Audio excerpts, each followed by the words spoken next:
Blog Talk Radio.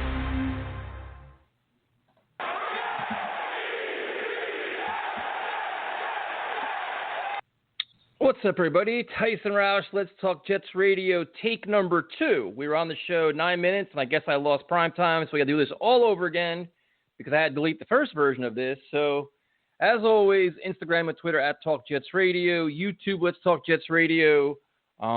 We uploaded a lot of videos last night, so check those out. Training camp previews, some thoughts on no fans in the stands. So let me bring back on prime time. I just give up, man. What's up, dude? Did we just lose that 9 minutes? We did, dude. It's gone. Oh, it's long man. gone. That was a nice conversation, too. God damn it. Fucking We're going to do it again. We never win with you guys. We got to, if it cuts off again, I quit, so I'm going to bed. But we'll do a quick recap. All the draft picks have been signed. Becton's signed in the fold, which is it's a good thing, minus Ashton Davis, which I think is funny, just leaves the safety. But other than that, it's good to see everybody close to being in camp without all these distractions, without any media stories. You made an excellent point about the Giants with Andrew Thomas not even being in the fold. So, minus the Jamal Adams saga, there's really not a lot of issues going into, I guess, reporting day. Yeah, it's nice to have almost all the draft picks signed, minus Ashton Davis. And, again, third-round pick, not a whole lot of money there. So I'd be shocked if he's not signed before camp. I can't imagine what would hold that up. And, yeah, it's nice to have not to have the drama with the first-round picks. We remember what happened with Jamal and with Sam. Both of those guys kind of having issues leading right up to camp. So, to have Becton in already while the Giants, with Thomas, there's no imminent contract apparently. So, that's something that I would be concerned about if I was a Giants fan. And, for the Jets, it's nice for a change to, be on the other side of it where, things are kind of quiet. Yeah, no doubt. And, a couple of things that came out since our last show, we talked about it last night in our videos, was no fans in the stands, which to me is not a surprise at all. I kind of expected it, and it'll be interesting to see how this plays out in terms of, will the NFL enforce that all across the league? Will there be any competitive advantage? Like the Jets have no fans, but you go out to Kansas City and they have 20,000 fans. Is that necessarily fair? Is that a competitive balance issue? Me personally, I think it should be, it should be the same across the board, but I guess they won't do that. But I think it's going to be weird, man. I think the only cool thing about not having fans in the stands is if they have live mics, you can hear all the shit talking between the players, arguments with the coaches, and that could be a lot of fun, man. Yeah, definitely. I mean, the experience watching from home, I think, is definitely going to be better. But obviously it sucks, not to, be able to go to games as a season ticket holder. That's something I've done pretty much my entire life. But it is something I do think that benefits the Jets. I said this last night. You have Seattle on the schedule this year. You have Kansas City, some tough road stadiums to go play in, Buffalo. And the fact that you do have a lot of games where the opposing fans take over MetLife, so you don't have to worry about that either. So I think, from a competitive standpoint, if none of the stadiums have any fans in it, I think that kind of benefits the Jets a little bit. And I think it's also going to test the leadership, too, on your roster. I mean, when you're traveling out in the West Coast or whatever it is, and, you may not have that little kick in the ass you need to get going. And usually, a fan throwing something at you or cursing at you or something may give you that little inspiration. You're not going to have that either, man. So you got to be prepared and be well coached and motivated and have a lot of good guys in the locker room. No doubt. And, I do think the Jets have some good guys in the locker room, and, they put an emphasis on that in the draft this year, drafting a lot of high-character guys, team captains. You're getting C.J. Mosley back, who kind of fits that bill as well. So, yeah, I mean, it's just a matter of, whether or not,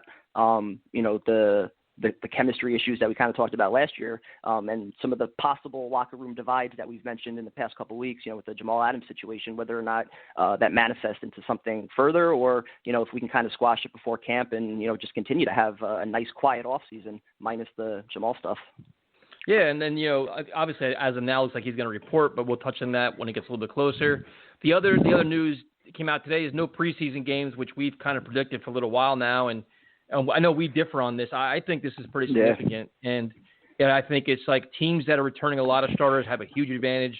I think the quality of play the first few weeks of the season is going to be a mess. So if you bring back a lot of starters, you're kind of ahead of the game. I think defenses will be ahead of offense, but I also think all these fringe guys, like say for example now the Jets have 90 guys in a roster. If your opening camp roster is 80 guys, you're already cutting 10 guys before they even practice. Like there's been no OTAs, there's been no mini camps. They haven't had a chance to show what they can do, and they're already getting cut, which is crazy, dude. Like it's just, Can you imagine like that? Like you've been working your ass off, you're working your heart out, and you don't even get a chance to show what you got on the field, and you're already getting cut. No, dude, we were just talking about that. The fact that they went from 90 to 80, it's obviously unfortunate. A lot of those guys aren't going to get opportunities at all now. And you kind of have to weigh the risk reward of it between having more guys in the building where, you can get an infection passed to somebody else versus, not having enough guys where if somebody goes down, how do you, fill various spots? You also mentioned, the playing shape of certain guys.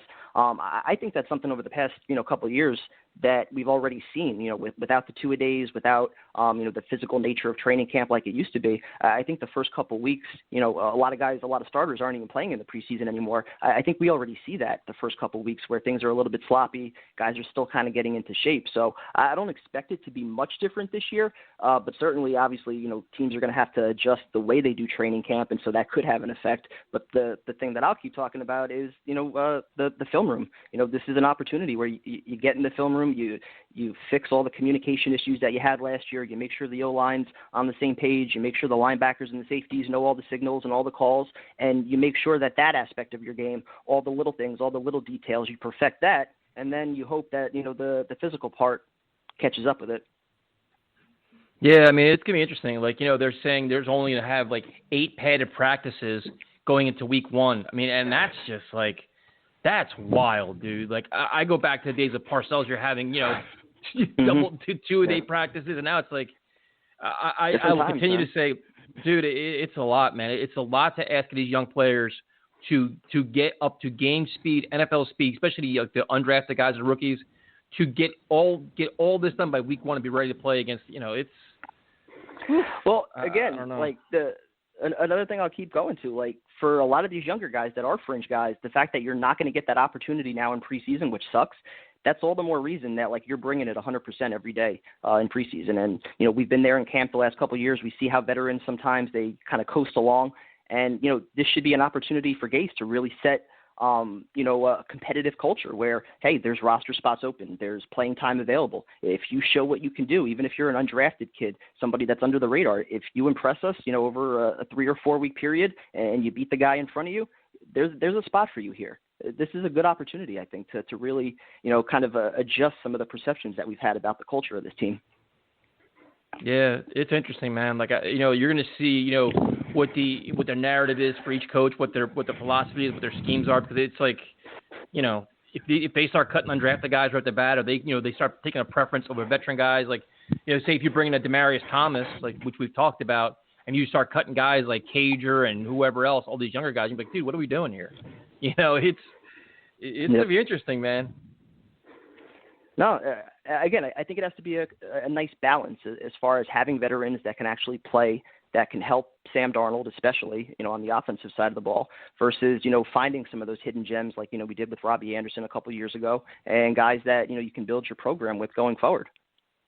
Yeah, and I guess the one spot that we talked about endlessly is the offensive line, where now it's official. No preseason games. You got to find ways to gel over the next however many months it is. Yep. And it's not going to be easy. And gel to the point where you can pick up blitzes, you can get your communication in sync. I mean, I don't care if you got to put 5 guys in a friggin' hotel conference room and keep going over drill after drill after drill so you can start picking things out. Because the last thing you want is just guys running free, Sam running for his life and all that. And that's got to be the fear for every Jets fan with the first 2 weeks of the season going against Buffalo and San Francisco. That, to me, that's got to be probably the biggest concern going into training camp. No, and I completely agree, and I'll keep bringing up last year. A lot of times when they got beat, yes, sometimes it was physical where guys were just outmanned or, somebody just beat them off the edge, but there were plenty of times where it was communication. It was not knowing who to pick up, not understanding, who was going where. So those are all things that you can correct in the classroom with film. Yes, it's easier on the field to kind of learn from your mistakes and actually, have the speed of everything in real time. But again, just going through the basic communications to have everybody on the same page, that is something that you can do while not being on the field. It's just a matter of how creative you're able to get with it. Yeah, that's a bigger story to me than the development of the wide receivers. I mean, you think Perriman's a veteran, he could figure it out. Hopefully Crowder's a guy. I mean, Mims, in this situation, you can't really expect much. We talked about it last night, 30, 40 catches. You'd be happy with that. he can't be your number one. I mean, he's gonna have so much against him now with no preseason games. So my focus is offensive line, get in sync as fast as possible, and run the freaking football. Simple as that, dude. Like, you got to find a way to weather the storm, get everybody comfortable, and not get Sam killed so we can keep this offense moving forward when you get into week 3, 4, 5, and the rest of the season. Yeah, and I don't see any reason why they can't come out and do that. I mean, this is mostly a veteran offensive line minus, what you're going to have at left tackle, which, again, is a first-round pick, 6'7", 360. I don't think there's any reason why he can't be a force in the run game right off the bat. It's not like DeBrickashaw Ferguson, who we're going to talk about later when he entered the league. I mean, he was built like a tight end. So, he actually took, a couple years to, kind of round into shape, whereas I think Becton is kind of entering in perfect shape for the NFL game size and speed-wise. So, I think the transition hopefully is a little bit quicker than we would like. With Mims, I think that's a little bit different, though. I think Mims might take a little while. And so, that's kind of, I think, the X factor on the offense, what you get from the wide receivers. Yeah, so it's going to be pretty interesting. What we're going to do is we're going to bring on our good friend Tyrone to get his takes on this. Tyrone, what's up, man? What's going on, folks? What's going on? What's up, Dude, you're part of our team. Wait, you're part of our team now, man. Why do I got to text you and ask you, yo, bro, you coming on tonight? Like, what is this now? Are you becoming a diva now? Hey, I got to send you payments down there? Amateur. Hey, Brian, I ain't get no money yet. Prime time. We taking shots today, prime time? That's how we doing? That's how we doing today? Down tonight. I'm feeling froggy tonight. Okay. Well, listen, man, I got enough frog for you tonight, baby. So, first of all, man, I just want to say, bro, I'm excited to be here. I'm excited we're about to have some football. I think you guys hit on all key points, man. I think the offensive line is the most important thing. And I really think running the football is really important. I don't know if you guys have been watching Le'Veon, man, but, this guy's on a mission, bro. He's on a mission to prove he's the best running back in the league. And I think that if they give him the ball, it'll make everything easy. You know what I'm saying? I think the biggest issue we're going to have right now is receivers. I think our O-line, man, if we get these guys in, watching film, working every day. But Tyrone, hold on. You're not concerned with no preseason games with this offensive line being on the same page week 1? Tyson, I'm going to be honest with you. Of course I am. But at the same time, man, I think that, I think the biggest thing to help us is McGovern. I think that he's a solid, center. So he'll be able to get these guys in check. I mean, we're going to have some growing pains. That's what that's going to be, bro. But at the same time, man, we have a bigger offensive line to where we can really enforce our will on other people. And I think running the football solves a lot of problems. I think that makes it easier. That makes this line get in sync.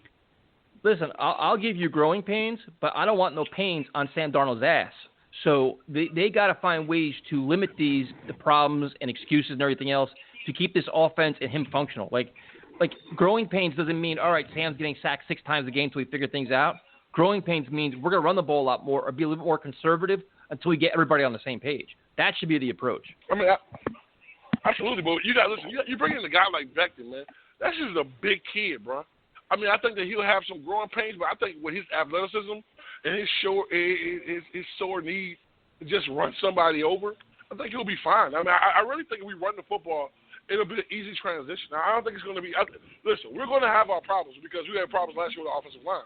But I think we have more of a solid offensive line this year. And I don't know what these guys can do, like Primetime said, to be creative, to come up with some creative ways to get these guys reps and just going through stuff repeatedly. You know what I'm saying? So that's the most important thing to me is getting these guys in. Primetime's the leader of the Zoom approach. Primetime, he's going to coach everybody through Zoom and make everybody on the same page. That's what he keeps telling us. But you got to work with what you got, man. Listen, every team's going to be in the same boat.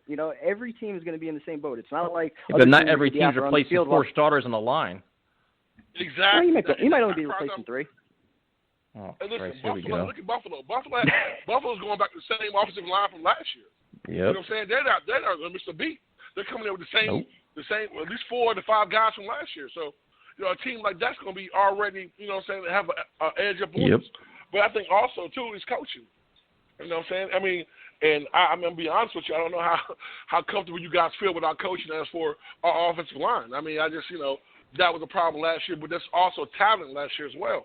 I think we improved it enough to where these guys are professional. If you look at it, all 3 of them guys that we brought in from last year only had like 6 penalties among them. for the whole season, bro. That's amazing, bro. Yep. So you're bringing in better guys that are more skilled, that are more professional, and that are upgraded what we had last year. So I'm hoping for a different result. You know what I'm saying? Not having no preseason game. We don't even know if these guys are gonna have 7-on-7s. You know what I'm saying? That's something else that has to factor in. 8 padded practices, dude. 8. Exactly. 8 padded practices. That's insane. Tyson, 8 padded practices, and preseason game, and your first game is Buffalo. Yeah, you tell me how that's gonna work. Look, you tell me how that's gonna work out. You guys buddy. are killing my vibe tonight, man. I don't give a shit about your vibe. How about that? Wow, dude, I was feeling good tonight. I give a rat's ass about your vibe. I was ready to convince everybody that the Jets were going to the playoffs this year. Oh, Jesus Christ. Listen, I'm going to tell you something you both said about Mims, though. Playoffs? You kidding me? Playoffs? You both of you guys said something about Mims I agree with. I think that by week 5 and week 6, he'll really be able to show what he is. I think he's going to struggle in the beginning. Yep. So, Tyrone, we're going to do something a little bit different here. Primetime had an excellent idea, so we're going to change up our content a little bit because we're not going to do a true training camp preview because they're going to be doing running drills for the next 3 weeks. So we're going to compare this year's team to the best Jets teams over the last, say, 10 years. So we're going to start with the 2015 team that went, they had a nice run with Brian Fitzpatrick. We want to compare where they were and where we were and how close we could beat to them. Are you cool with that? I'm cool with it. Let's go. Oh, Tyson. All right. I've got notes going back. We could start with 2015, but I'm going back to 2001 because I think you're going to see some funny trends here. Because going back to some of the 2001 teams through like 2006, actually through 2004, that's where you had like John Abraham, right? So the impact of having the pass rusher was able to offset some of the deficiencies that you had in the secondary. Then you kind of get closer to this decade where you have Revis, who's shutting down one side of the field, but you don't have that elite pass rusher. So just keep that in mind as we're looking at some of these rosters. So I wanted to start with 2015, and then we'll work backwards. You had obviously Fitz and Marshall breaking team records. You didn't really have a whole lot out of the backfield. I mean, Ivory, Stephen Ridley was your number 2. You worked Powell in a little bit. But the big thing there was Marshall and Decker. You had Quincy and Nunwa. Having that trio of wide receivers, I think, really made Fitz more than anything. Offense finished, 11 in points, 10th in yards, 17th in turnovers. But the defense also, you just had so many veterans there. Probably the best defensive line that we've had. Just go offense versus offense now. So you just mentioned you had Fitzpatrick surrounded by three excellent receivers. What does Sam Darnold have? Well, here's the thing. 0. He had the trio of receivers, but he was throwing to Jeff Cumberland and Kellen Davis at tight end. So obviously not fantastic there. And even the offensive line, that was DeBrickashaw's last year. It was Mangold's second to last year. You had Bruno Giacomini as your right tackle. Brian Winters was still your right guard. So with that offensive line, without a lead running back, and with pretty much no tight end, you were able to win 10 games. Okay, so then if you look at this year's Jets team, you have McGovern at center, so you could say Mangold and McGovern, an older Mangold. Okay, you could say maybe close. With DeBrickashaw in his last year against a rookie Becton, which I guess we have solid expectations. He could be good against the run, not sure against the pass. We can go with that. But the rest of the line, how would you like? Giacomini wasn't that great. Brian Winters could be Brian Winters again this year. James Carpenter, I thought was a very good player at that point. So. I mean, how would you compare those lines, Tyrone? Like the line of 2015 versus this year's line? I would give 2015 a better line. I think that, our line now is unproven. Ooh. I mean, we're talking about Mango and DeBrickashaw Ferguson, bro. You're never going to get at the end of their careers, though. Hey, at the same time, man, Brick didn't have a bad year that year. They wanted to get rid of Brick, which I thought was, I'm going to keep that to myself. But, getting rid of Brick, Brick, 10 straight years, bro. Missed one play, bro. 10 years, bro. we haven't had consistency like that ever. So. Oh, so then if you go to the right side of the line, they have Winters and Giacomini. I mean, this year it's going to be who? This year going to be what? Fant and Van Roten. We had Fant. We had Fant and maybe Brian Winters. So that's a wash right there, bro. I'm sorry. Listen, I'm not going to keep beating this dead horse, man. So the question becomes then, does what you got out of Marshall, Decker, and even Quincy, does that kind of offset what you don't have now at receiver versus, Le'Veon Bell, Chris Herndon, what they could potentially do. I'm going to say this right here, man. I'm going to say two things, Prime Time. I think that, Brandon Marshall, Decker, and Anunwa, Fitzmagic had a great receiving core. We know what Le'Veon can do. We hope we know what Herndon can do, but I can't say them guys right now are better than what we had before. In 2015, it's impossible. I will say this though, we got a better quarterback than we had in 2015. Absolutely. Because if your man would have just took the check down and kicked the field goal, we'd have been in the playoffs that year. But I'm not even bringing that. Kendall Tompkins would have just made that catch. I'm going to leave that one alone. But no, I think 2015 receiving core is miles above what we have right now. But I think quarterback wise, I think Sam this year is going to be way better than Fitz that year. So, that one to me, I would say right now we're better. All right, so current quarterback we take, current running back, current tight ends, but then we probably defer on wide receivers and offensive line. I think offensive line is close. You have in 2015, I think it was proven with more veterans as opposed to this year. It's more question marks, but I think the upside is kind of similar. So going to the defense, this is where it gets interesting. I think the defensive argument is very interesting this year versus 2015 because you had the front four with the good Mo Wilkerson before he broke his leg. You had Sheldon Richardson, although he was playing some snaps still at left outside linebacker. And then you still had Snacks in the middle with Leonard Williams. So, Sons of Anarchy, we had all the hype there. Those guys, they, pretty much dominated in the trenches that year. And you still had Demario Davis and David Harris. Demario, he wasn't really the player that, he is now, but, David Harris, a little bit older, still both very effective up the middle.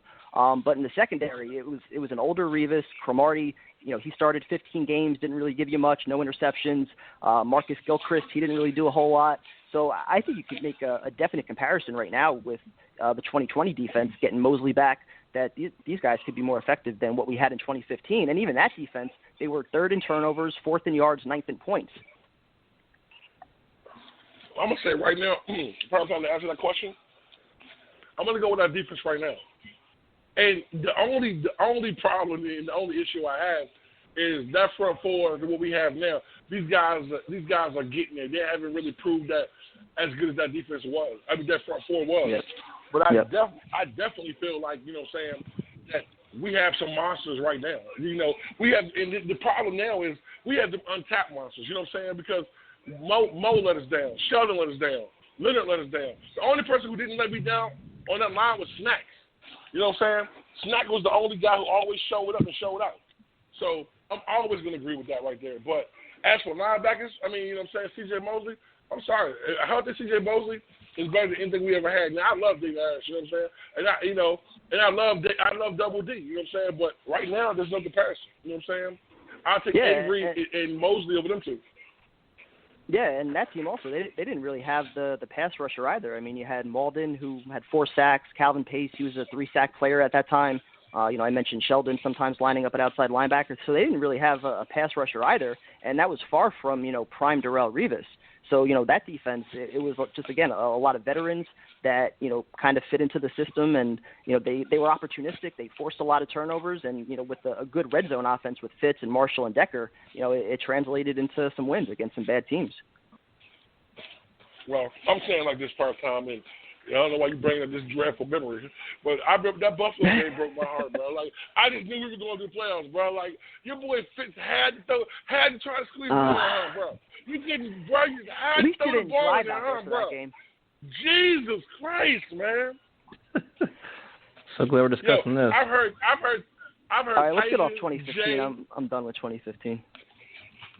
I heard Tyson, Jay, and Primetime. You guys were at the game, right? Yep, we drove out there for it, unfortunately. I know. And Tyson, I remember Tyson telling me, he was like, man, I was so drunk on the way home, I don't remember how we got home. That's when you know you were hurt right there, bro. That's a hard day. But let's move forward. Tyrone, I'm not even kidding. We were in the car. It was a 7-hour ride back through a snowstorm. We didn't say one word the entire trip. That's how just miserable and depressing. Not one word was said on that car ride back. Not one word. It still hurts, Primetime. Like, it hurts. So let's go to different teams. Let's go to Sanchez run teams, Primetime. Let's go to different happier era. Yeah, so 2010 and 2009, obviously, these are the teams. And I'm going to get killed for this statement, but once we're all done looking at these rosters, remind me to go back to this. I'm going to make an argument that the New York Jets right now are 3 players away from being a Super Bowl contender based on 2010 and 2009.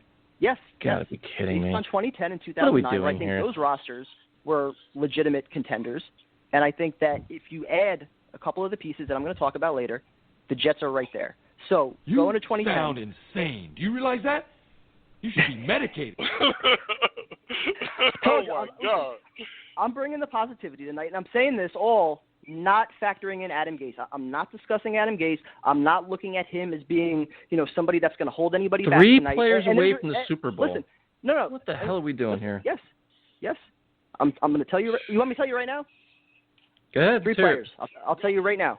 1 on defense, whether it's your Revis-type corner or your Abraham-type pass rusher, one or the other, because when you had Abraham, you didn't have anybody like Mosley. You didn't have anybody like Adams, right? So if you get that pass rusher with those guys plus Quinnen and Marcus May, that defense is legit. That's top 5. Same thing the other way. When you had Revis, you didn't have that legitimate pass rusher, but you also didn't have a Jamal Adams or a C.J. Mosley. Bart Scott, David Harris, those guys were very good. They're not C.J. Mosley. So if you add one guy, one legitimate star, either at corner or outside linebacker on defense, I think your defense is set, and it's a top 5 defense. So then you go to offense. You give Sam a number 1 wide receiver. Now Mims is your number 2, and he's the guy that defenses are probably least worried about as your number 2. You have a legitimate number 1 on one side, Mims on the other side, Crowder doing his thing in the slot. I'm a big believer in Chris Herndon, and you have Le'Veon Bell out of the backfield. Those are 5 legitimate weapons that you have. Offensive line, I'm working under the assumption that Becton is fine and that we just need one more guy, with probably a right guard to replace Winters next year, maybe a right tackle if it's not Fan or Udoga, but one stud offensive lineman to pair with McGovern and Becton. You have Lewis signed, so 3 players, stud offensive lineman, a number 1 wideout, and either a corner or a pass rusher. I think the Jets are a Super Bowl contender because of my belief in Sam. So not factoring in Gase and whether or not he can get the guys there, roster alone, I think they're legitimate contenders if they add those 3 pieces. So then, if well, I think you're crazy, but would you trade from the guy from the Jaguars? If you believe that he solves your pass rush, absolutely. I mean, if it's going to cost you a first-round pick and your intention next year is to use that first-round pick on a number 1 wideout, I don't know what you value more. I think probably setting up Sam for success might be more important, and maybe you can find a pass rusher in the later rounds. I don't know. Maybe you can find a pass rusher in free agency as well. You still have plenty of cap room. See, now, if you go to the offensive line of 2010, which this one I think it's not. These teams aren't even close. If you look at DeBrickashaw, Matt Slauson, Nick Mangold, Brandon Moore, Damian Woody. That is so much better than our line today. It's not even close. Yes, Lord. Yes, sir, bro. That was a hell of a line. Not even close. That was one of the best lines in football in terms of run blocking. Yes, sir. Yes, sir. Great absolutely. line. And again, that's why Sanchez was able to succeed in year 1 and year 2. What Sanchez had in year 3 and year 4, that's basically what we kind of set up Darnold with in his first 2 seasons. So imagine Sam Darnold kind of working with, what Sanchez had in those first 2 years. I think the ceiling would be incredible for him if he actually had that. And I think we're getting there. Becton and McGovern, I think, are 2 legitimate pieces there. And, I think Lewis could also be a legitimate starter. So it's not like you're real far away. I think you're slowly chipping away at really building that wall in front of him. Well, if you look at that year with Sanchez, LaDainian Tomlinson, who was still very good, that could be similar to Le'Veon Bell. They had a very good fullback, which the Jets still don't have, which they should. Yep. Braylon Edwards, Santonio Holmes, definitely better than anything we have right now. Dustin Keller was over-reliable for Sanchez, and that could be a role that Griffin and Herndon both play. Yep. That he had 55, 60 catches. So that's a role. So there, tight end we kind of have like the equivalent. Running backs, somewhat the equivalent. Receivers, I mean, I was a big Braylon fan, and Santonio, when he wanted to, was very good too. Sure. I think they have an advantage there. What do you think, Tyrone? Well, I'm going to say this right here. And prime time, I'm actually going to agree with you to a point, but not the whole point. I'm not going to say Super Bowl contender. I think we're 3 players away from really making the playoff run. I think we're 3 players away from making the playoffs and being a really good football team. I do agree with that, but I feel that team right there, bro, with Braylon Edwards and Santonio Holmes, bro, we have nothing close to that. I think tight ends, man, if if Herndon is what we think he is going to be, I think we're better off. And Dustin Keller was always one of my favorites because he could spread them out, do so many things with him. You know what I'm saying? As for the line, there's no comparison with the line. But I'll be honest with you, man. I think we have up on, I think LT was right there at the end of his career, but he was still good. I still think Le'Veon's better. I just think that Le'Veon is really just – I think Le'Veon behind that line that they had there, they would have won a Super Bowl. You know what I'm saying? So I think if our line can improve as good as that line – and I also think that – and I hate to say this, man. I think Sam is better than Sanchez. Listen, I've always said this. So. Those two AFC runs, if we had a capable quarterback, we would have won both of them games. Bullshit, dude. Bullshit, Tyrone. I'll tell you this right now. If you put the ball back in Sanchez's hands against Pittsburgh, they win that game. You give Sanchez one more series against Pittsburgh, they win that game. I'm telling you right now, he would have. Okay, hold on. Best player the second half. Okay, Tyson. Yeah, in the second half. What the fuck was he at in the first half, Tyson? That's the whole Where was the whole goddamn defense? Where was the run? Where was all of them, dude? Where was the defense that in the was first half, bro? Out there? Yo, no, get me wrong. He played great. He played great in the second half. But if he would have played that way in the first half, he would have won that damn game. He wasn't the problem with the playoffs, dude.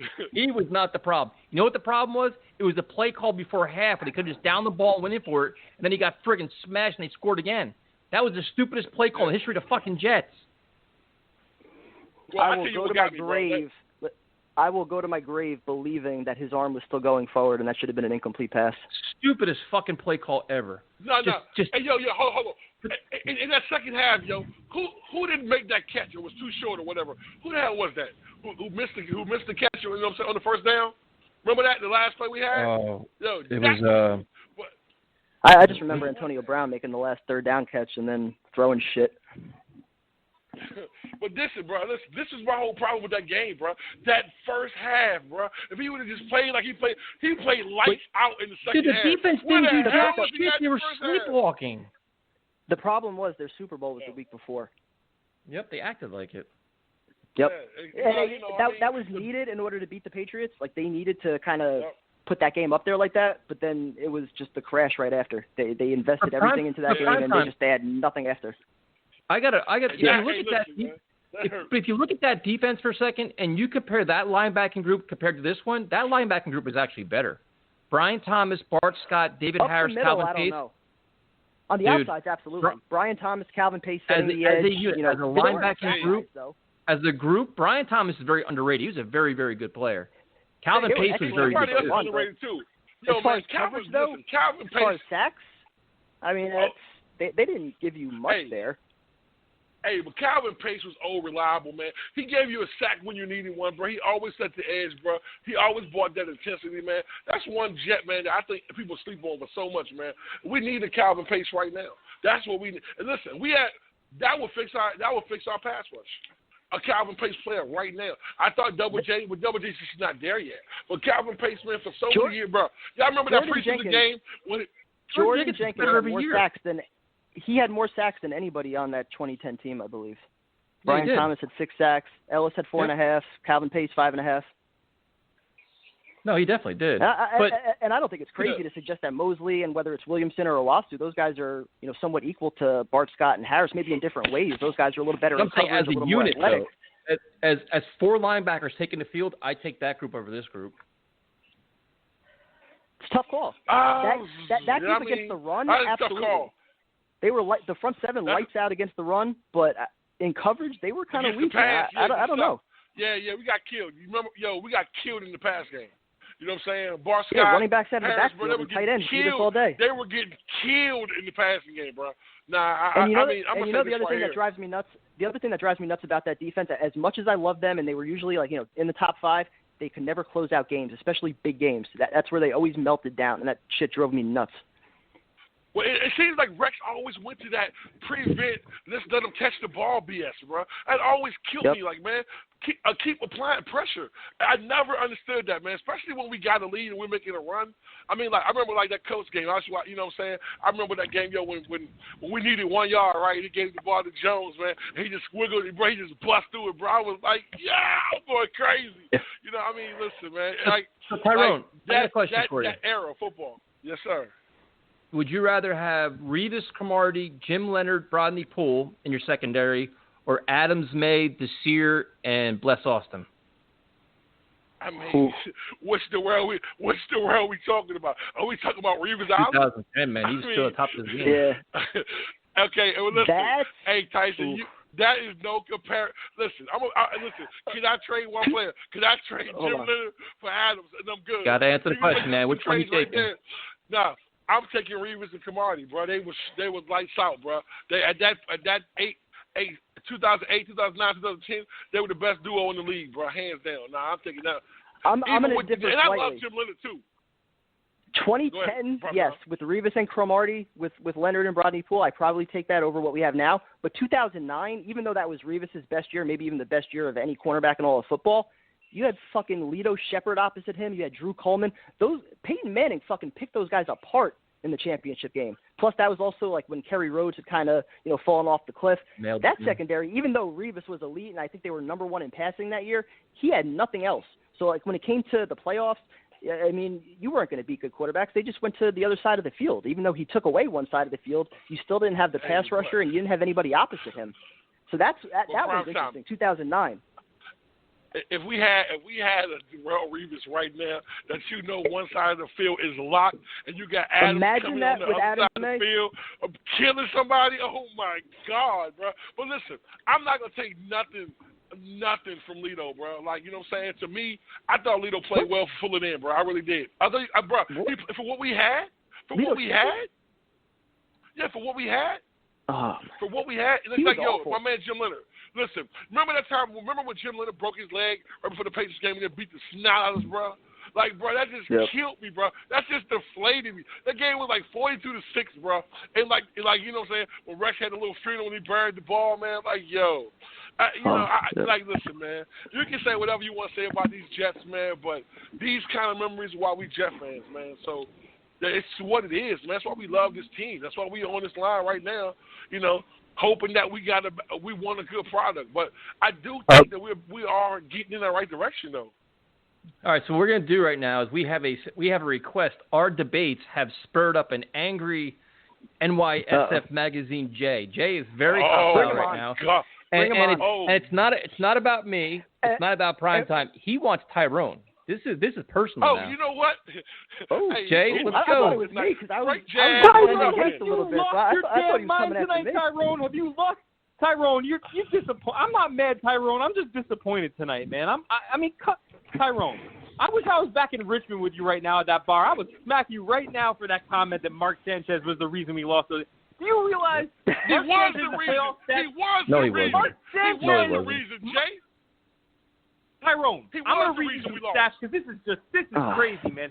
Mark Sanchez in the playoffs in his career had 9 touchdowns, 3 interceptions, and a career playoff QB passer rating of 94.3. How much better quarterback play did you want than that? The man wasn't that great in the regular season, but he won. That guy made plays, dude. He had 3 touchdowns and no picks against New England to get us to that championship game. In the championship game, he had 2 touchdowns, no interceptions, a 102.2 passer rating. What do you want from the guy? Jay, hold on. In his second Jay, hold on, Jay. Hold on. No. Hold on, Jay. Facts. We're not talking about Mark Sanchez's whole playoff career because we know what he's done. You know what I'm saying? He's won more road games than most. We're talking about the Pittsburgh game, Tyrone. Right, we're talking about the Pittsburgh game. Exactly. So in that game right there, if he would have played better in the first half, we would have won that game. Don't give me Tyrone, that, man. How you going to make that argument? Defense stops the run. They win that game. And he did not do his job in the first half of that game. Defense. The defense not only lost it for him in the first half, the defense also couldn't get him the goddamn ball back to finish the masterful job he did in the second half to lead us back to maybe even come close to winning that game. Hey Jay, did you hear me say that he played a great second half? But if the first half of that game, you said he was the reason why they lost. He didn't lose in the game, Tyrone. You're out of your mind. No. You're out of your mind, dude. Hold on, listen. Defense gave up 24 points in the first half, and that's on Sanchez. After the second half of that game, he played his ass off. I'll agree to that, and I will not take that from him. But that first half of that game, bro, he was flat, and he stunk it up, and you guys know it. That's the reason we lost that game, bro. Tyrone. That's why we lost. Oh, my Tyrone. God. 20 of 33, 2 touchdowns, no picks, the 1 fumble. How is that his fault? On a shitty play call. The first The half worst play call of all was time. horrible. Dude, that was the worst play call in the history of life. I was at a bar watching that game, and I was thinking to myself, on that play call, that was the one goddamn thing you could not do, and they did it. And he fumbled the ball, and I mean, fumbled the game away on that. But you can't even blame him for that, man. Like, dude, Mark Sanchez in AFC Championship games, in 2 of them, had 4 touchdowns, 1 interception, and a 102.2 rating and a 93.3 rating. He wasn't the reason we lost those games, man. Like, you're not going to get much better quarterback play than that. No, listen. Listen. Hold on. Hold on. Let me clarify this. You better clarify. You better start backtracking and waffling all kinds of shit, man. You better start putting rewind on. Shit tonight. You're back. You better put the rewind channel on. Y'all can team up all you want to. No, listen. We ain't teaming up. We just talking facts. Listen, that was my problem with that game. That's how I felt. I felt like the first half of that game, we played so flat and so bad. And you know what? It might have been play call. Schottenheimer didn't know what the hell he was doing. Call it whatever you want to call it, man. But that, to me, broke my heart, man. Now, the second half of that game, bro, he played his ass off, bro. We were 1 catch away from beating Pittsburgh, bro. 1 first down away from beating Pittsburgh, bro. Yeah, that shit broke my heart. So don't get me wrong. And who got him to that point? Sanchez did. Yo, no. I just said he had a great second half, Tyson, but the first half of that game, he came out flat and nervous to me, bro, and I don't know why. So the defense gets That's what bothered me. The defense, the highly touted defense, the can't-wait defense, the one that were flying around, what did they do in the first half? They were arm tackling. They looked like they were sleepwalking. Right, they came out like clowns. That whole game. Well, listen, let me also say one thing. Let me say this right here. Say one thing really. Yeah. No, just really quick. I'll actually defend Schottenheimer for trying to, get some quick points before the end of that half, because I know everybody rips him for that, but you're down 17-0. We rip Gase, we rip Bowles all the time when they punt on possessions. So you're in a championship game, you have a chance to get a quick field goal before the half, and they actually, when they got the ball back after 24-0, they did get the field goal before the half. So it's not like they weren't able to have enough time to put a drive together. They actually did, and they got the field goal. It was 24-3 at the half. So, we can easily second guess because of the turnover and the fact that it cost us 7 points and ultimately the game. But I still think that was the right thing to do. You're down 3 possessions. You got to get points on the board. Well, listen, hold on, fellas, hold on. I'm not blaming him for the whole thing, but I just felt like that first half of that game, bro, like I'm sitting there, especially after just beating the Patriots, bro, just after really going there, listen, when nobody gave us a chance, nobody believed us in that, bro, and I watched this team go in there, bro, and just destroy the Pats, man, beat them in New England, bro, something that's never done. Bro, I just knew we was going to the Super Bowl, bro. And that first half team just blew that shit for me. But then in the second half, these guys Sanchez played lights out. He outplayed Big Ben in the second half. And what cost them the game is the defense couldn't get off the fucking field when the game was on the line. The Super Bowl was on the line. They couldn't get off the field. Period.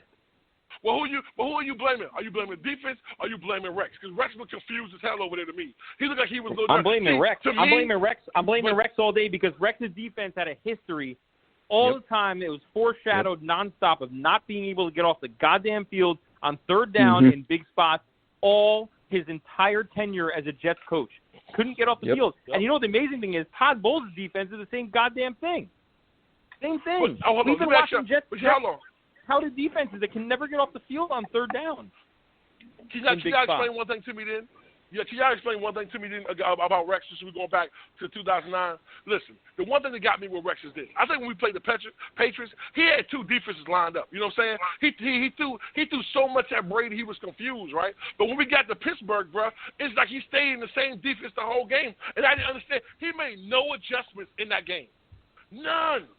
And I'm not going to blame Shotty because I'm going to be honest with you, man. I like Shotty, bro. I thought Shotty kept us consistent, bro. That's the one thing I liked about him, bro. But I'm being real with you, man. That 2008 season, that 2009 season, that shit broke my heart, bro. I didn't send my son to school for a whole week. His mom called me and was like, yo, why he ain't at school? We in mourning, bro. I sat in the house, ate ice cream, and damn near cried every day, bro. I'm telling you, bro. It was so bad for me, I couldn't even answer my phone, bro. How do we get to this? See, probably, hold on. So Primetime wanted to have just a comparison, all this positivity. Now we're going down the Jets' history of failures and ineptness and all misery. Good job, Primetime. This is your problem. You bring it up painful. I'm turning it this way. I didn't turn it this direction. I was bringing the positivity tonight. I was ready to talk about Adam Gase, his first year going to the playoffs with Miami, winning 10 games, the fact that he hasn't had one season with under 7 wins, where Bowles has a 4-win year, Rex has a 4-win year, Mangini had a 4-12 season. So I think there's reasons to believe, man. I'm trying to be optimistic tonight. All right, so let's go to this. Here, we're going to go to a different team. We're going to go to this season broke my heart too. Go ahead. Last thing though on the 2009-2010 teams. On paper, obviously the wide receivers and of course the offensive line separated, but even the wide receivers, you didn't have one wide receiver with more than 60 catches. Like we talk about this group, and we because that offense had an identity. That offense had an identity. They were going to smash the ball down your throat, and nobody could stop it. Exactly. We ran the football, man, and we ran power football. Exactly, bro. And I don't care what anybody say, man. But listen. Everybody was in the playoffs this year right here, bro. If you listen, it's great to pass the football, but what wins in football is running the football. You know what I'm saying? Kansas City is an anomaly. You know what I'm saying? But listen, San Francisco, Baltimore, Seattle. Who else was in the playoffs this year? Kansas City runs the ball too, man. Titans. Oh my God, Titans, bro. Listen. When your quarterback throws for 60 yards and you win by 30 points, something is telling you this shit works. This works. I don't know why our coach doesn't get this. You have Le'Veon Bell, for God's sake. It's like the second coming of Curtis. Listen.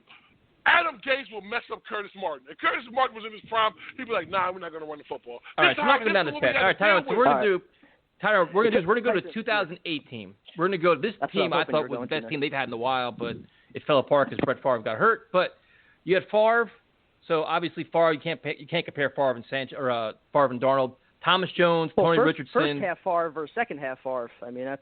Well, he got hurt though, dude. When they were 8-3, he was the best quarterback in football at that point. Then you got Thomas Jones, who was the best team in football. Thomas Jones, Tony Richardson. Thomas Jones was phenomenal that year. Then you have Coles, Cotchery, Chris Baker. I mean, Coles and Cotchery were phenomenal, dude. Those are two really good receivers. They didn't have 1,000-yard seasons, but they all had 70 catches apiece. Yeah, Coles was a little bit older that year, but Cotchery was definitely coming into his own. He was a solid option that season. And again, the offensive line too. I mean, that was the biggest thing, having Thomas Jones and just the ground and pound behind T. Rich. That was what made that. But look at your offensive line, dude. DeBrickashaw, Ferguson, Alan Faneca, Nick Mangold, Brandon Moore, Damian Woody. Boom. You can't beat that, man. That's an all-star, bro. That's an all-star line, bro. Yes, sir. Ever. Yes, sir. That was, bro. God, that was a line, bro, back then. Jesus. Do you remember when we would have an offensive line, like 4 out of the 5 guys would be studs, and we would just have one guy to point to, like a Wayne Hunter that sucked, but the rest of the line was amazing, so it made that one guy stand out. And then we fast forward to like last year, where the entire damn offensive line sucked. There were 5 horrible. Wayne Hunters out there. 5, horrible. You understand? We had the worst offensive line in the NFL last year, bro. Like, listen, when Mark was out when Sam was out those 3 games, bro, 4 games, it was like the hardest football to ever watch in my life. And I'm a diehard fan, bro. It was hard. Okay, but Tyrone, I watched Le'Veon Bell crying. But Tyrone, here's a good question for you, though. That's the type of football that'll make a crazy fan fly airplanes in the sky to try and get a head coach. No, we're not going down this negativity again. Tyrone, no more. I chipped in for that, bro. You're killing me tonight. I chipped in for that. Dude, hey, look, I enough chipped with the in gay for that, shit. bro. Tyrone, I agree. Here's a question for you. Would you rather have Revis, Lowry, Abram Elam, and Kerry Rhodes, or our secondary today? Ooh. Revis. God, bro. Why'd you have to put Kerry Rhodes in there, bro? He was very good, but he wasn't Revis Island yet at that point. He was real close to it, though. Why'd you have to put Kerry Rhodes in there, bro? That's when Kerry Rhodes was good. That's what I'm saying. Kerry Rhodes was good, and Abram Elam wasn't like a complete scrub. No, he wasn't bad either. He wasn't. I'm gonna have to go with that 08 secondary just because you don't know what we have at cornerback this year, bro. By far. I mean, listen, Jamal and May. oh my God, these guys are absolutely amazing. But secondary, we have no sleep on clue Ashton what the Davis. share is going to be. Gotta get We him have signed no first. clue what bless Austin exactly. It's you don't have no clue This what show's we a have mess. right now. So I'm definitely have to go with the 08 secondary easily. Yeah, I'm with you on That- that. I agree with you on That that. 2008 team, that was also the Chris Jenkins first half MVP season. He was a monster that first half. Oh my God, yes he was, bro. God, man, Jinx was They were talking about bro. him defensive Remember that? MVP, I think that year. Hey, you remember when we had the one-on-one drills? I mean, the goal line drill, and he just ripped through everybody, man, and just stalled everybody and Yep. took his helmet off and just started screaming, bro. Oh my God! My drill. Yep, Ah. remember that. What a shame that his Yeah, back prime never time. held up, man. That guy was a beast. So, all right. So, obviously, the first four teams, we see the impact that Revis has and the impact of a dominant offensive line. A lot of the other positions, though, I think are pretty comparable. Maybe not at receiver, more established veterans, but definitely I think the linebackers, some of the defensive line, and even the tight ends and running backs. I think you could point the arrow towards the current team. But where it gets really interesting is 2006, because that's where I don't know how the fuck this team won 10 games. Just really quick. Just let's start with the defense. I mean, you had starters with Dwayne Robertson. You had Kimo Van Olhoffen. You had Eric Barton starting at left outside linebacker. You had Victor Hobson, who, again, he was okay, but just slow. Andre Dyson and Hank Poteet started the most games at corner. Oof. And you had Eric Coleman and Kerry Rhodes as your safeties. So this was Mangini's I first like year. Eric Coleman. He was a good role player. I like mean, Coleman he had a couple too, good yeah. seasons. He wasn't, he's obviously not close to Jamal Adams, but he was a good starter. Okay. But then, so the defense, I think, is hands down, 2020 pretty much at every single spot. And then on the offense, you had Justin McCarron's starting game. Oof. He finished with Love that 23 guy. catches that year. Chris Baker was You your loved number one him? tight end. Dude, I Yeah, I had remember this. you were a big fan of McCarron's. Dude, I was a big fan. He signed my jersey. He signed all kinds of shit for me, dude. It's terrible. Yeah, well, I I was was in Baltimore that year on my birthday when that scrub dropped that touchdown and let that Oh. comeback against the Ravens, and he dropped that freaking touchdown at the end of that game, and I never forgave him for that scrub stuff. So, again, you had Chris Baker as your number one tight end with 31 catches. That was rookie DeBrickashaw Ferguson. So, again, I mentioned that earlier. When he came up, he was kind of built like a tight end, very slim. He was far from the player that he developed into. You also had Mangold as a rookie that year. Pete Kendall was a little bit older at left guard. Brandon Moore still very good at right guard, but Anthony Clement at right tackle. I mean, Leon Washington, your number one running back as a rookie. That team, I mean, they survived pretty much because of Lavernius, Coles, and Kochery, both, over 80 catches. Those were, the go-to guys for Pennington. He didn't turn the ball over at all, and that's how the team won games. They were one of the best teams in terms of turnover differential, and yeah, that was how they won. They didn't have any stars. They didn't have a double-digit sack guy. They didn't have a shutdown corner. Hey, The but dude, they didn't have any offensive stars. line They wasn't had dominant. 2 receivers with almost 1,000 yards. Yeah, but what else did they really have? Fuck. Top We five. can't even get one receiver with 1,000 yards. They had fucking 2. Jesus Christ. What else did they have? Shit. Top to bottom, you don't take this team over that team, top to bottom, at almost every spot minus the receivers. Let's see. A rookie, And a Leon couple Washington. receivers, that's enough to. I'm Chris with Prime Baker, Time on no. this one. I'm taking this current roster over that roster. Absolutely. I'll take that. I'll me take that too. offense. I'll take that offensive line off this one. Because Pete Kendall was still good. So you I got don't even know DeBrickashaw, about Pete that. Kendall, Nick I Mangold, don't- Brandon Moore. No, I'm taking this offensive line. You're good. Fuck that. DeBrickashaw as a rookie, he wasn't, dude. You might forget, he wasn't very good as a rookie. He was solid, dude. He was okay. He's a lot more. I mean, he right now Becton's very good with his against the run. We don't know what he is against the pass yet. If I had to put my money on it, I would say that Becton's going to have a better rookie year than DeBrickashaw. I think his measurables translate better to the NFL. I think DeBrickashaw, he needed to fill out over a couple years. He didn't make the Pro Bowl, I think, until 2009, Yeah, but 2009, he's also not gonna have 2010. he's not going to really have a training camp, and he's not going to have any time. I mean, it's going to be hard to tell how long it takes him to get, accustomed to the NFL speed and everything without a training camp, without preseason games or any of that. I mean, that's a tough situation. I agree with Primetime just because, you know what I'm saying, he's so big with them long arms, man. He's really mobile on his feet, man. He's strong with his base, man, so he can recover real well. I remember Brick was a little small when Brick came in, you know what I'm saying? So, you know, Brick wasn't able to handle that. I think with Becton, with his size and his athletic ability, he'll be able to recover a lot better. So he's not going to look pretty on tape, but I think he'll get the job done. I think that's what we need. You know what I'm saying? I think but he has that baller, nasty, I'm going to smack you in your mouth till you get tired mentality. So that we haven't had an offensive line in a really long time. Their defense isn't that good. I mean, their defense, Vilma, Hobson, Eric Barton. I mean, I definitely take this defense over that defense. Vilma might have been the best player on that defense. Yo, Vilma, I love man. Vilma. Vilma was I the love guy, that guy. man.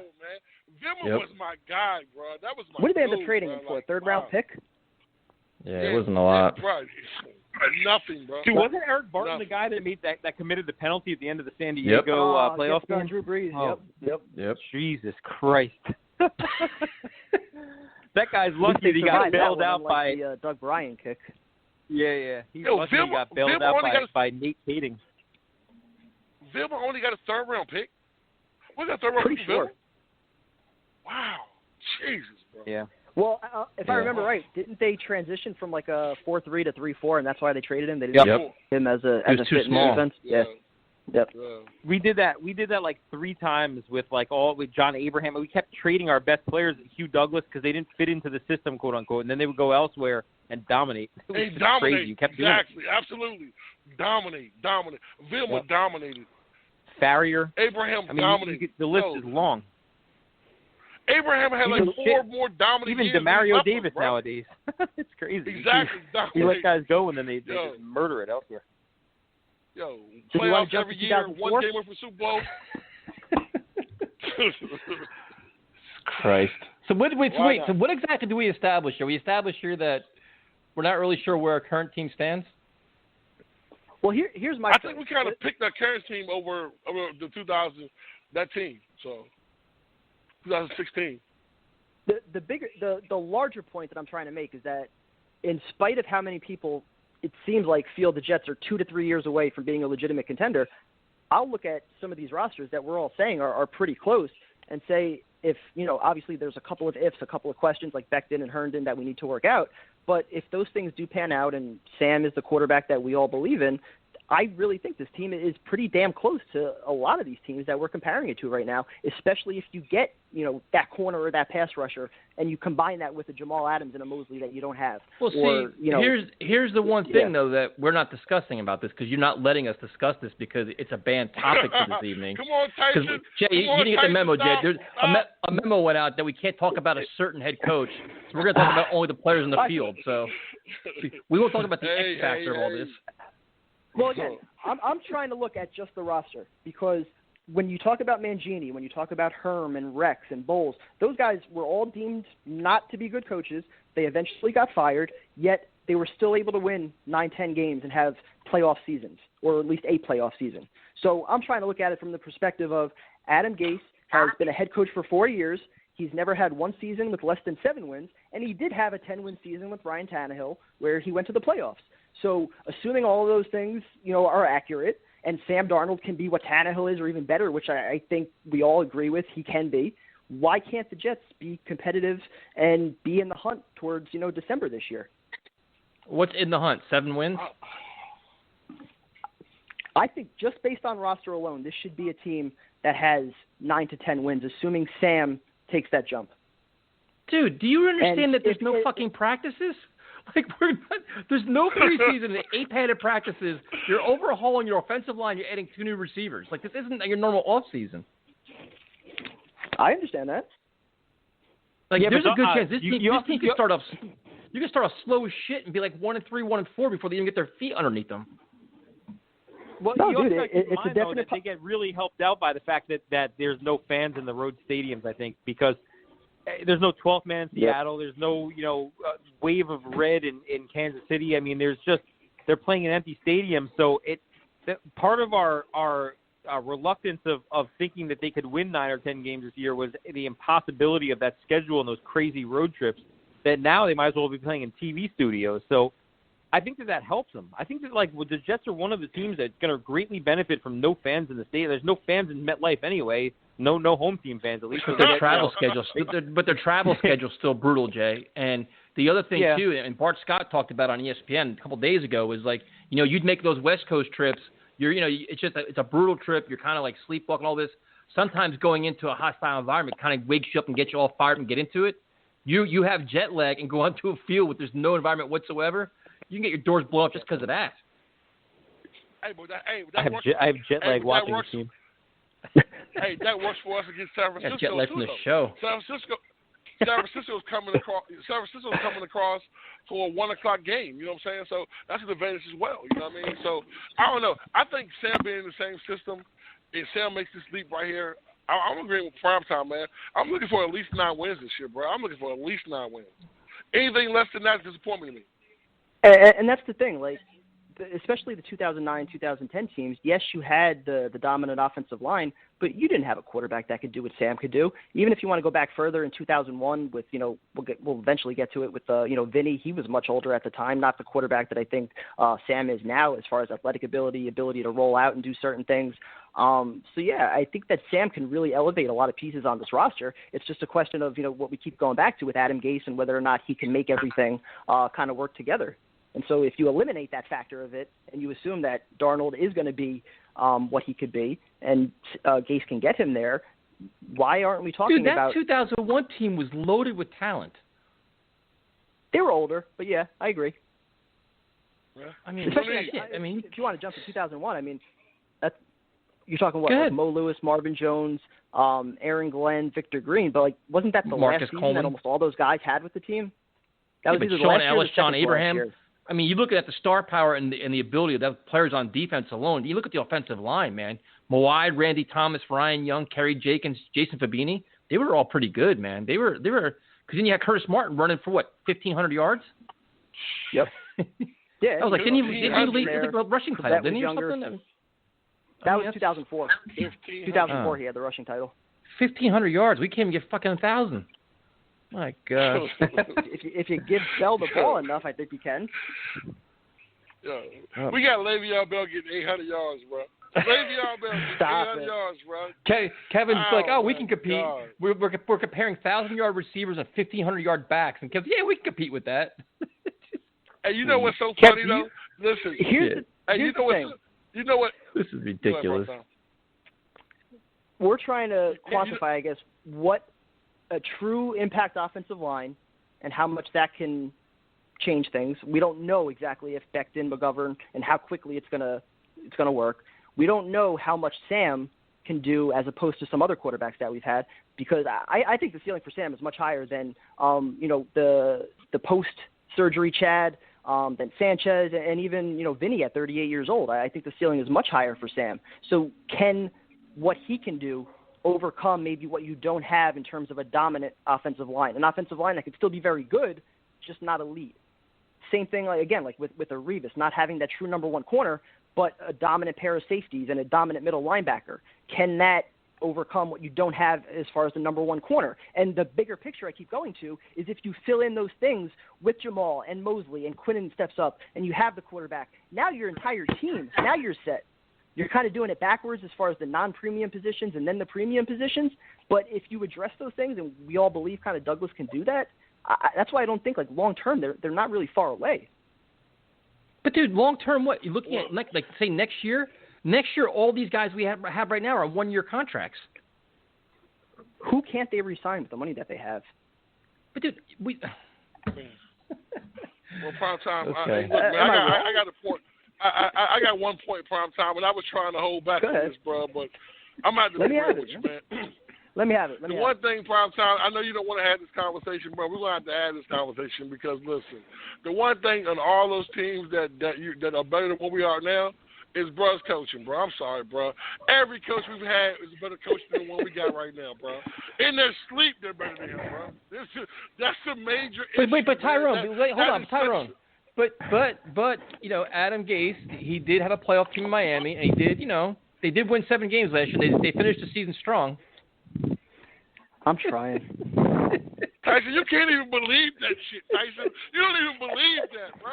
Like, Well, I'm on my no, fifth Prime White Time, Claw, dude. What do you want from me? I'm freaking hammered over here. I got drunk listening to this shit. No, At listen, least everyone in the comments can say I tried. I don't know what else to say. I tried. I actually have an interesting question.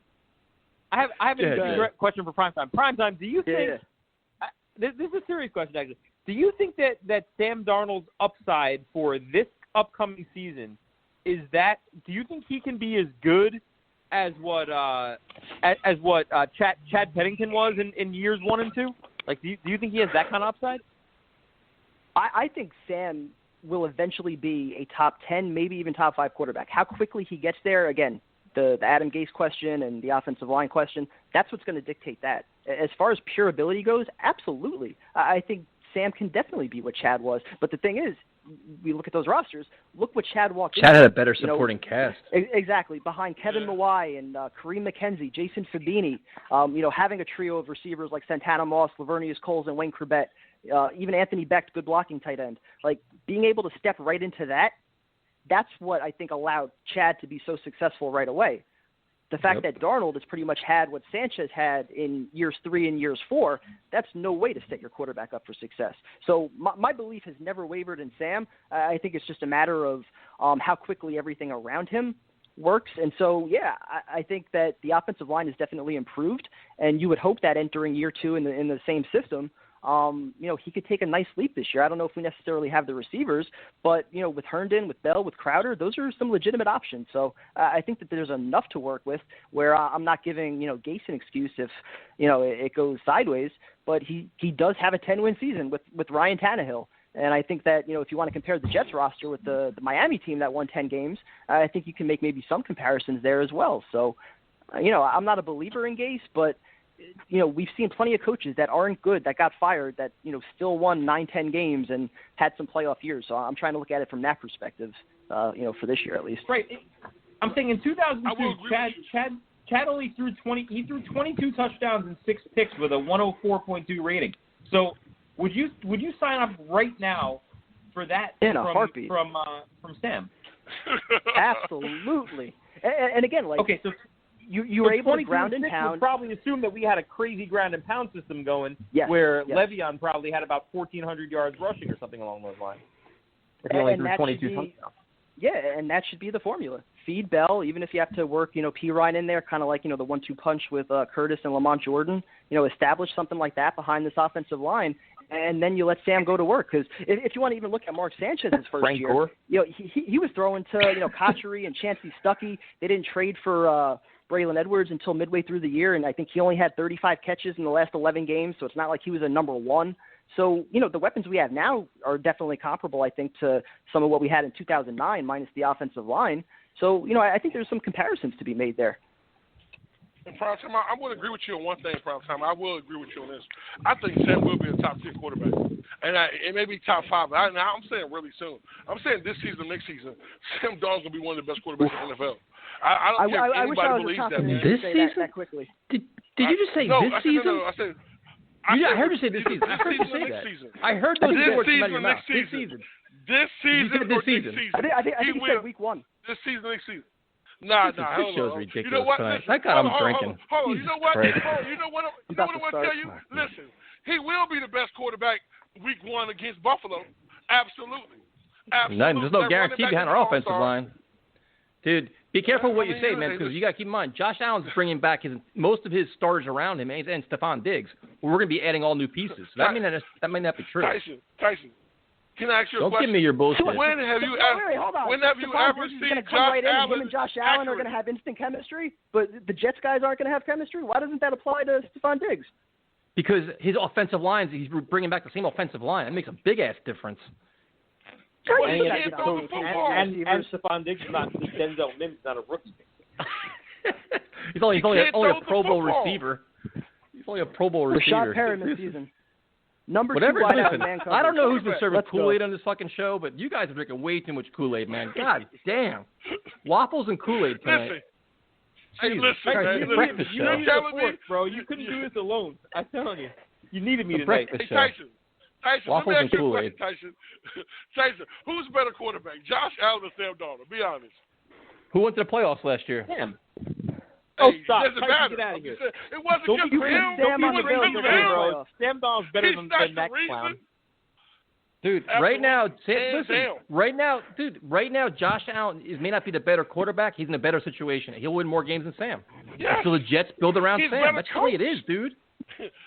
Yeah, that's true. It's And about Trent Dilfer was in a better situation than Dan Marino, but that doesn't make him a better quarterback than Dan Marino. Listen, I'm not saying Josh Allen's a better quarterback, but at the end of the day, what's going to matter? Winning games. And right now, Josh Allen has a better chance of winning games this year than Sam Darnold does. That's just a fact. That's a different argument. Yeah, that's all I'm saying. Like, listen, Sam could be better, but if he ain't winning games, does it really fucking matter?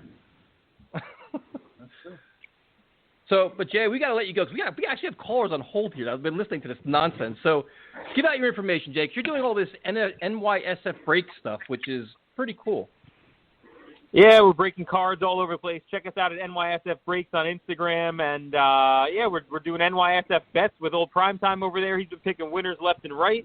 We have sports coming back, so definitely get involved with that. We're having some fun with Points Bet and all that stuff. And when I'm not doing all that, I am the fourth co-host of Let's Talk Jets Radio. Check us out at Talk Jets Radio. And that's about it. This shows. Thanks for calling, Dad. We appreciate it. Hey, do you think, Jay? Do you think? See, Tyrone wanted this, Kevin. Kevin, Tyrone wanted this. Like, I want to be a part of this. I want to join this chaos. I was waiting for Jay ass. Hey, Now, we're we're gonna bring on on Jay ass, buddy. Thank I God owe I'm Jay drinking. from last time, buddy. We're gonna bring on Paul. Hang on 1 second. Paul, what's up, man? What's going on, boys? How you doing? What's up, Paul? How you dude. doing, man? This is complete chaos. Nothing. I actually got to say I'm agreeing with Primetime today, and I'm actually shocked. Paul. Tell him. I am, and we argued. Tyson, you know how I feel. I never wanted Gase, never wanted, but I can't bash him like everybody. I can't. It's just We're not bad. the whole. But what are you agreeing with? What are you agreeing with? We want to know what you're agreeing with. My thing is, again, first year with Tannehill, playoffs, right? Second year, 6-2, Tannehill goes down. And then Tannehill, the next 2.5 years, was hurt. He had no quarterback.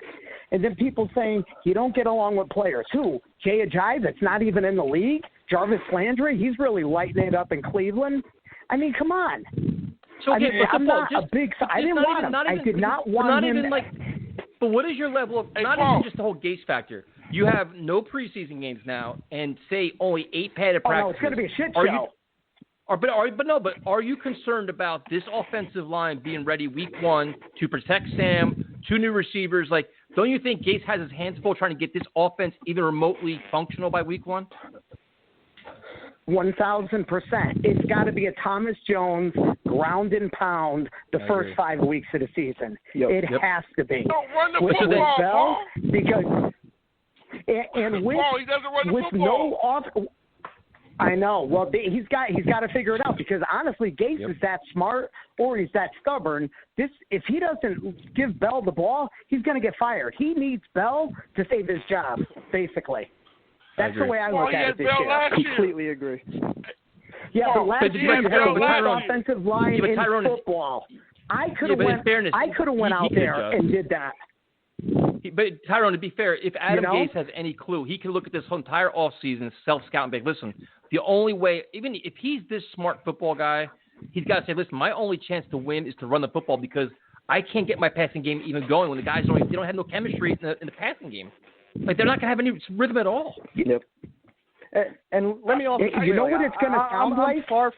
I'm far from a believer in Adam Gase, but I'm at least open to the possibility that he can self-scout, that he can put aside the ego and understand that if he doesn't learn from some of his past mistakes, he's going to be fired. And if he gets fired as a second-time head coach, you're not going to get a third opportunity. It's not going to happen. So he needs to understand that, and hopefully he can have some common sense, and this relationship with him and Sam can work. I'm not optimistic about it, but I'm at least open to the possibility that it can happen because he does have a 10-win season on his resume with Tannehill. Okay, I got it. Exactly.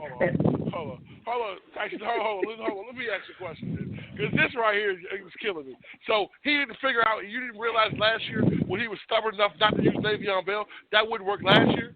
There was no way in his mind that he figured out we are a better team using Le'Veon Bell. You have a young quarterback who needs stability, but yet you don't use the best player you have on your team because you want to prove a point that you're a smart coach and you lose. And then you count that he had 7 wins. Listen, are you serious? Are you serious? This is the argument. No, Tyrone, but listen, though. He did use Bell. Bell was top 9 in carries. He was top 9 in carries, number 1. Number 2, that offensive line was the worst offensive line I've seen since Cadigan and Criswell. Yeah, but Paul, here's my question, Paul. But Paul, hold on.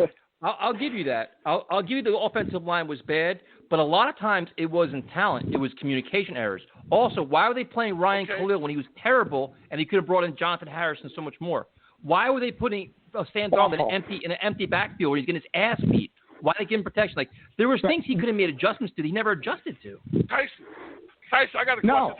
I wish he... Hold on, Paul. Let him answer, Tyrone. Let him answer. No. I got it.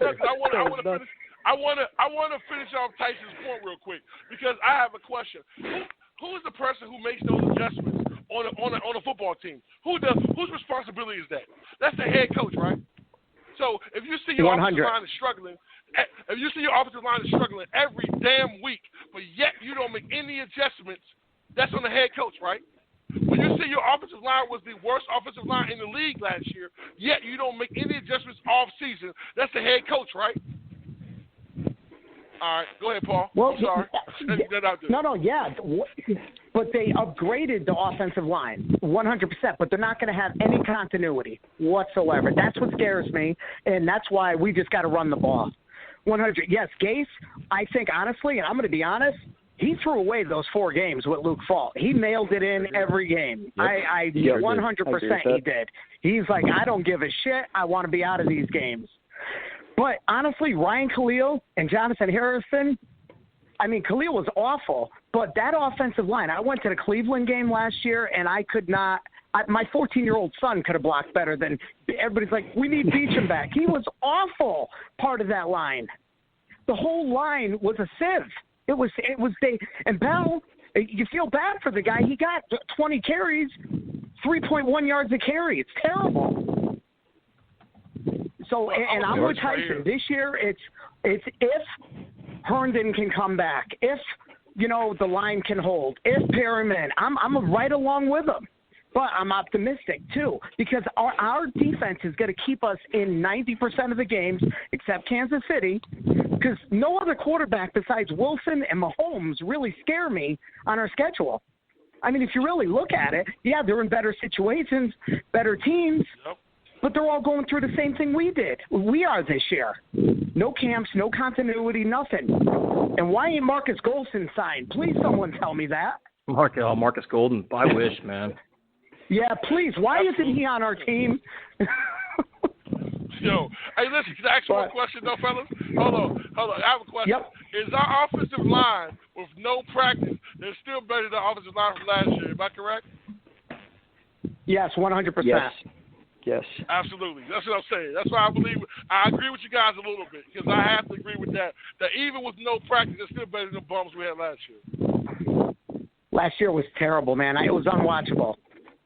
Yeah, but see now, we're just gonna let it go. I mean, it's still like it boggles my mind. But Paul, doesn't it make you wonder though if the offense was so bad, you can only blame so much on talent. Like, how do you not fire one friggin' coach? Like, how does the offensive line coach keep his job after what we watched last year? Not one, bro. No, not one. That still boggles terrible. my mind. And everybody says Doa Loggins is the offensive coordinator. He ain't. We know Gase is. Loggins is just his poster boy. But yeah, and I blame that a lot on Joe D. What needs to happen if Adam Gase is going to align himself with Dowell Loggins and Frank Pollock on the offensive line and commit to those guys and not hold any of them accountable if it doesn't work, then the same way that Todd Bowles was fired because he aligned himself with Casey Rogers and wouldn't make any changes there and he couldn't bring in an offensive coordinator, he's ultimately the one that will take the fall if it doesn't work. So he's trusting in his guys for continuity or whatever it is. No, Jesus. Yeah, if he's trusting in his guys for continuity and whatnot, then he's the one that takes the fall if it doesn't work. So Paul, what's your realistic expectations? You believe in Gase, but this team is, I mean, obviously the whole league is facing a crazy time, but this team is trying to incorporate a lot of changes in a short amount of time. What is your realistic expectation for this team going into the year? You're going to kill me because I believe with Primetime and Tyrone. I'm going 9 wins, man. Our defense is going to keep us in every game. That's what. So are you we got to make or break? Are you saying playoffs, or you're saying? I think 9 wins as long as we're showing progression. And if Sam balls, what scares me is if Sam has a great year and we still lose games. Gase is staying because they're not going to interrupt that. Yep. If Sam turns around and goes okay 30 and 15, you're going to see Gase stay. Yeah, but see, I wouldn't listen. If they win 6 games, but Sam Darnold is lighting up and this offense is high flying, I'm okay with it because then we have signs of progress. There's development. Like, all right, we've got something we can build off of. But if we win 6 games and the offense is going backwards, and the whole reason why this guy was brought here is for the offense, then what are we doing? That's agreed. And then it sucks that we got to start over yet again with another offensive coordinator in Sam's 4th year. That's just going to be another. Got to learn the playbook. Got to learn. Here we go. So, Paul, I got a question for you. It's a disaster. The front office is awful. Don't talk about playoffs. You kidding me? Playoffs? So, Paul, what is your prediction with Jamal great. Adams, man? Are you ready for him to report to camp? Do you think it's going to be a distraction? How do you think this is going to play out? I don't think he's going to be a distraction because I think players like Steve McClendon and C.J. Mosley will talk to him. I think Jamal loves football, and maybe I'm taking that for granted. It's all about money, guys. I don't want to hear about disrespecting. This is all about money. It's not about Gase. It's not about this. They offer him $17 million a year. He's taking it 100%. I think he's going to come in. I think he's going to play. And for some odd reason, maybe I'm optimistic, I think they're going to sign him. I do. Fair enough. Believe me, I don't know Tyrone? because the asshole blocked me anyway, so I'm blocked on everything. I can't see anything. Oh, my I'm God. Oh, my God, Paul, baby. You Paul, got blocked by the Jamal guy, man. Adams? What is going on here? Yeah. You know me, I don't say much, Tyson. I chime in with Gase here and there, but I don't say shit. I just said the guy should play his contract. Yeah, he outplayed it 100%. But as you can see what's going on, besides Mahomes, I get it, and McCaffrey and Garrett, he deserves his money. But right now, look at the situation where we ain't even got fans in the stands. We don't even know what the salary cap's going to be next year. Yeah. Well, I mean, listen, that whole spending money thing, man, if they want to spend it, they can. It's just a matter of, I think he's been quiet. Yeah, I think they can find a way. Yeah, they can do it if they really want to. Paul, thanks for calling, man. We appreciate it. Guys, have a good night. Stay safe, boys. You too, man. Good talking to you. Too, Paul. All right. All right, we're gonna go to the. So I guess this guy is actually a celebrity. I guess I didn't realize that, but I guess apparently he is because he is. So, Steve, what's up, man? Hey guys, good evening. How are you tonight? What's up, Tyrone? What's going on, Steve? Good evening, Steve. How are you, Steve? What's up, guys? How we doing? Tyson, Primetime, Tyrone, what's going on? Welcome to the Waffles and Kool-Aid show. Another 25 minutes. Waffles and Kool-Aid. Oh my Yeah, goodness. yeah, Hey, no, Steve, I agree. We got Tyrone eating the waffles, we got Primetime drinking the Kool-Aid, and you, Tyson, drinking all the beer. Steve? That's right. Yeah, you got Steve. it. So you're just throwing shots tonight. Okay, Steve, well, listen. That's Probably how his you best come. comment in the hey. last 3 weeks. Hey. Listen, Well, Steve, this is one of the. I'll remember that, Steve. I'm gonna Listening, remember that. hang on. Just listening to Jay and Tyrone argue You're gonna need was me at some so point. funny You're and gonna need me at some entertaining. Well, Steve, I got a question for you, Steve. Steve, so, All right, so Tyrone, Steve, what's up? Right now, Steve, how many wins do you see the Jets having this year, Steve? How many wins do I see right now? Well, I really don't Yes, like sir. to talk about right now how many wins Oh, we have. But Jesus if I had Christ. to say, You on the I would Jets say talk around- show, bro. what are we doing We're here? going to need that shit today, bro. We're going to need your answer today, Steve. So let's figure that shit out. All right, Tyrone. Tyrone, you got to calm down, okay? It's going to be No, 9 we ain't wins. playing today, man. You can calm down. Wait, You so just hold on. Nine So, wins. wait, hold on, Steve. I'm the one drinking the Kool-Aid, but you come on and you predict 9 wins. I'm the one drinking the Kool-Aid. 9 wins, exactly. Listen, so who's really waffling here today? We say 9 to 10 wins. Steve says 9 to 10 wins, but we waffling. Okay. All right, Steve, explain to us why 9 to 10 wins, Steve. Let's see your outlook. Can't wait to hear this Well, one. I mean, all right. So the way how I see 9 wins this year around there is I think the offensive line has definitely improved this year. For the first part of the season, I mean, they got to play the ground and pound football like they did back in 2009 when Rex was our coach. Use that with Le'Veon Bell, and hopefully Adam Gase will use Bell right this year. Sam's got to have that protection with the offensive line. The defense is definitely going to keep us in most of those games, and I feel like that's one of the reasons why we have a 9-10 win season. So wait a minute, you didn't tell us Steve, anything. one more. I mean, what? Go ahead. I Go was ahead, going Kevin. to let it go, but I was going to Go let ahead, it Kevin. Go. Go ahead, Kevin. Go ahead. Prime time. Help him. So, Help Steve, him. looking at the roster right now, comparing it to some of the other teams that have either made the playoffs or been fringe playoff teams, how do you think the Jets compare? Does Sanchez or can he, Darnold, can he offset maybe, what you didn't have in some years at quarterback with Sanchez or an injured Chad? Or, can Jamal Adams and C.J. Mosley be the kind of impact players on defense that offset not having a Revis or John Abraham? How do you compare this team to some other good teams that we've had over the last 2 decades?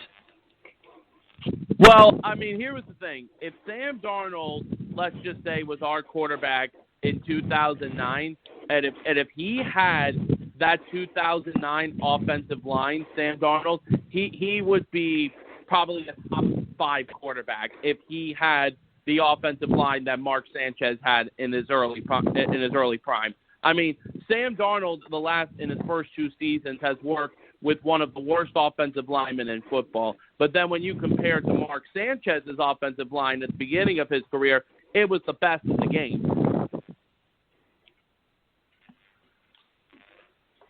So, all right. So what was next? I got a question, Steve. So what the hell did I waffle on, Steve? Since you're the expert, I need to know what I waffled on, Steve. Because you know what? I think you're picking on me in prime time because Tyson be busting your ass every week. So I just want to know what I waffled on. Well, Want me to help you, okay, Steve? you know something? Want me to help you, You're Steve? I'll help you, talking Steve. about because here was something I want to talk to you about. Because Tyrone, you sounded really ridiculous tonight when you were talking about the thing back with the AFC Championship game back in 2010 when we played against the Steelers. Honestly, we didn't lose. We lost that game because the defense didn't show up for most of that game when they needed to, and Rex made some bad coaching decisions. So, But Steve, that's what we call a bad take, not waffling. Okay. Well, listen. Hey, Steve, I got a question for you, Steve, about that game. Hang on, wait, Steve. Tyrone. By the way, Tyrone, hang on a second. And, hey, Kevin, after reviewing the play from going back to the 2010 AFC Championship game between the New York Jets, Mark Sanchez's arm was not going forward. So you got to watch that more clearly. Do you understand? Dude, Damn, I'm calling both of you. I'm actually proud of Steve I've tonight. watched play at least 50 times. I'm really proud His of arm Steve was tonight. This is great. You watch it in slow motion. His arm is going forward. I disagree with you. I disagree with you, and Rex Perfect. Ryan should have never called that kind of a play like that because that This play is brilliant. cost us the game. Brilliant. Rex Ryan Well, doesn't Steve, call plays I got- on offense. That was Brian Steve, This is his best call ever. Hey, Steve, since you feel like we just having this fun tonight, He's okay, trying to let's do have a that. little fun for real, Steve. I got a question, Steve. So, during that game, Steve, that Pittsburgh game, how did Yes. the offense do in the first half of that game, Steve? All you do is well, regurgitate here was what the Tyson thing. and Jay said. Well, here was the thing, Tyrone. In case if you remember that season facing the Pittsburgh Steelers, the Steelers Not the had, season, I think, that the first. game. That game. Okay. I don't want to hear about the season. That game. Okay. That first half of that game, Steve. What happened? Okay, Okay, well, listen. In the Steelers first ran half for of the 140 game, rushing yards in the first half. yeah, no. The first half of the game, the Jets fell asleep on both sides of the ball. It wasn't just Tyrone. It was both sides of the ball that didn't show up in the first half. So, Steve, okay, if Sanchez would have played like he played in the second half, in the first half, we have won, Steve. If he That's did a play ridiculous like question. that, and if that the can defense apply to did like show, 22 and if the players. defense, okay, Hold your Tyrone, ground. if Bad question. Tyrone, if Sanchez did show up, and if the defense actually made some plays, because the defense fell asleep during that game, if you don't remember how the defense played, and if Sanchez and the offense showed up in the first half, yeah, they probably would have won. He owned you, Tyrone. That's not what Steve, I I'm asked really you, proud of you, man. Steve, Tyrone. I just asked you. Tyrone, I Go got to ahead, ask you Tom. something else. Yes. How many minutes did the New York Jets have the football in that game? The whole game? They didn't have the football very long I in that game. The Steelers dominated time possession. I remember that Bingo. game from left